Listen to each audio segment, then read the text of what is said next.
Pappy's back this week. Got to do a little bit of maintenance on Freddy the Ford here. I need to replace the brake pads in the front and rotate the tires. It's kind of a no frills type thing, but it's something you got to do, to keep the car going. So I'm going to get to it and got to have my daily driver. So I'm going to take care of that right now. Just watch me work. You're probably also wondering why I'm working outside here, out in front of the house. Well, that's because I haven't completed getting the basement put back together, but this needs to be done so I can drive it on Monday morning.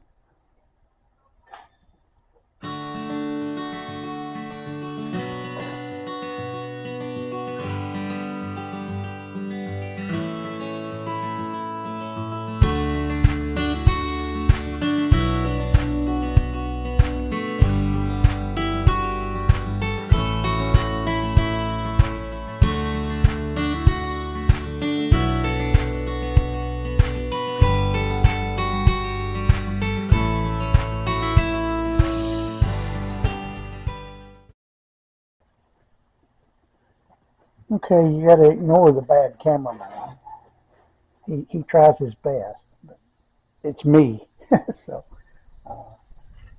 I'm having a hard time finding tools right now, and to be honest with you, all my best stuff is where I work, my daily job, and but my tools that I normally have around the house are scattered everywhere. I got to get that basement put back together, but this has got to be done. I need to get some pads on this before I tear up these rotors. I'm just going to throw brake pads on it today. I did the rotors the last time, replaced the wheel bearings. It's been about $30,000. That's about all I can get out of the brakes. The way I drive it, all the hauling and so forth. So I guess that's pretty good. And they're not totally worn out, but they're close enough to where they need to be replaced. I am getting some pulsation. I'll just have to live with that. Actually, to be honest with you, I got some pulsation when these rotors were brand new. You get what you pay for. I bought the white box, so that's part of it. The white box are the cheap imports, and that's what I got. But I've got a couple of tricks. I couldn't really find much to work with. I've got a couple of screwdrivers and a hammer and a 3/8 extension. I'll show you about this extension. I learned this trick years ago. On these old Fords that have these type caliper mounts. And if you hold it and put the notch right there, line it up with this notch here, and then you just hold it at an angle like that, and you gently tap it. It pushes them together, and then you can just drive it right out with a 3/8 extension. I know they make tools and so forth for it, but I've always gotten by with just that. And it makes it easy. I don't know. The bottom one's a little bit trickier because you got to come in from, you can't really see as well what you're doing, but you can feel your way. Once you get it moving, you just tap it right on.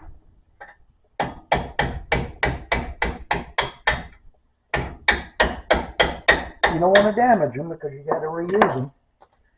Okay, that's got that. Now, I can't find my C-clamp, so I've learned tricks over the years.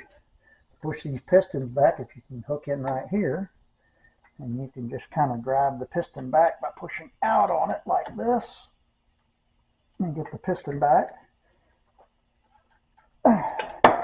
And yeah, the clip broke on this right out of the box when I put them on, and I've always lived with it like that. It's fine. But that's why it dropped out the bottom. It's usually a retaining clip. The other side probably will have it. It wasn't crimped properly. And I tried to put it back on, crimp it again, and it didn't last. As you can see, it fell off years ago, to be honest with you, when I first did the brakes. But we got the caliper pushed back. And here's the other pad. And we'll use these shims if it doesn't come with it. Just open up the box and see what comes with them. I bought the least expensive I could off of the web. I think I got these from Amazon. They're Ray Bestis, which used to be a good quality. I don't know how they meet up with today's standards. I've used them in the past, never had any trouble with them. You know, just for a daily driver. You get into performance stuff, it's a different ball game, but I'm just trying to get back and forth to work right now. There's that clip I was talking about. The crimp came off on the, that's what I mean, you get the cheap stuff. And these seem to be pretty good here. They're on there good. And I've got this shim I can transfer. Well, these have shims on them, so I'm not going to use them.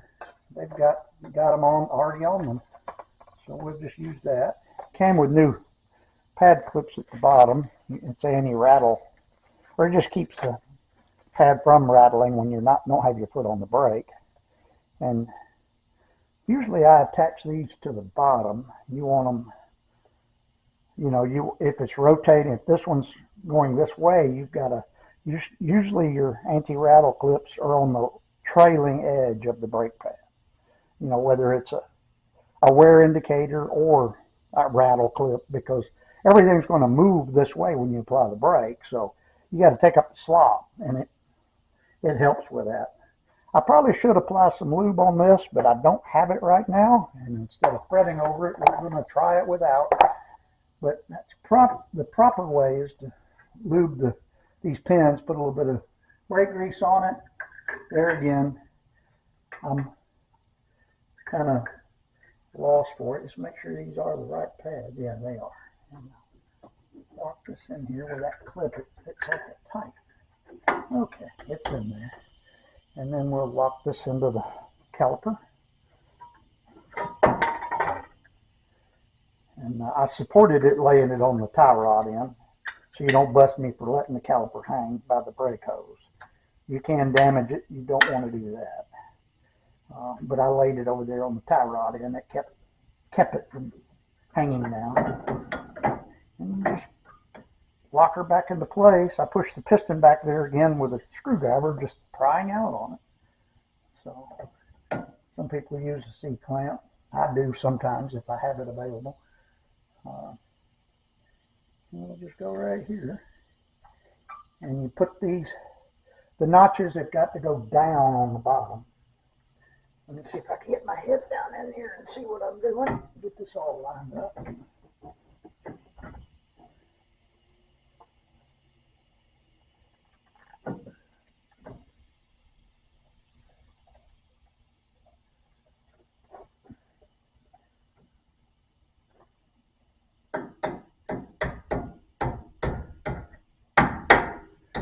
And we just drive this back into place, and it'll pop out, like I said, it'll drive it up until it stops. So if you haven't damaged them taking them out, you gotta be careful so you don't tear them up. I just flip this extension over and tap it the rest of the way. Okay, it went solid. You heard that with the tap. If it comes across on camera, but it changes the sound when you're driving it up. You can tell when you're bottomed out. Same with this one. We'll put it in, get it caught up under the edge like that, and just tap it in, and then complete it with the extension upside down like that. That way you don't tear up your extensions either. You don't have to hit this hard, just light pressure, little bits at a time, just tap it in place. Here I got solid because this sprung out and the notch there locks it into place. So we're done. That was easy, right? All right, we'll move on to the other side. Let's get I'm rotating the tires while we're at it. We'll need those soon too. What do you expect? I got them for the best price I could at Walmart. I think I got them for under $50 a tire. So I guess I can't complain. They've lasted 30,000 miles since I did the brakes. So I guess, we'll get them here in the near future, but they're getting down around 5 or 6 seconds. So we're going to need some tires. They'll probably get a little skaty in the rain, although I haven't noticed that yet. Anyway. Let's get these back on. Just watch me work.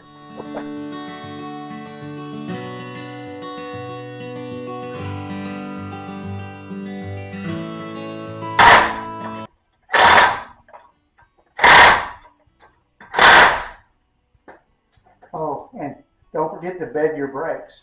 Go drive them, read the directions that come with them. They'll tell you, usually you got to make 3 or 4 stops from like 50 to 30 in a row. Slow down, not suddenly, don't skid the tire, but apply heavy braking.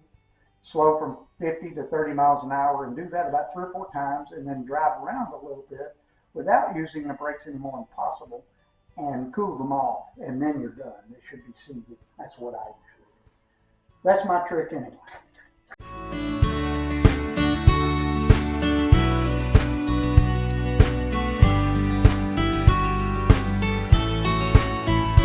Okay, that's it for this week. We put brake pads on my little Ranger, Freddy the Ford. He needed his new brake shoes, or yeah, I guess he does. You got to get new shoes every now and then. It had about 30,000 and they were worn out. I hope this helps you out. Just a quick pad swap. You should repack the bearings according to the manufacturer. I've got 30,000 miles on a new set of Temkin bearings, which is good quality. I don't chintz on bearings. I use good quality wheel bearings. And so I'm not worried about the repacking the bearings right now. They're still tight. They roll. I don't have any noises. So we're going to go without that now. And maybe next time I'll either turn or replace the rotors. We'll just see. But I hope this helps out. And if you could, subscribe to the channel and give me a thumbs up and share it with your friends. Help me grow this channel. There's a lot I got to show you. And I've got going on 48 years in this field. I started way back in 1977 at a little tire shop when I was 16 years old, and I've basically done nothing else for a living. I've tried selling parts and stuff throughout the years, but things like that. But I always seem to revolve right back into the pulling the wrenches. It's just enjoyment to me. It's my time to myself. I can get out. I don't like the hustle and bustle. I don't like high pressure places, but so the commission part of it never worked out. But anyway, I'm babbling on. So until next week, please subscribe to the channel and help this grow. I want to keep doing this on past my retirement, and I'm getting close. I'm 64. So anyway, thank you. See you next week.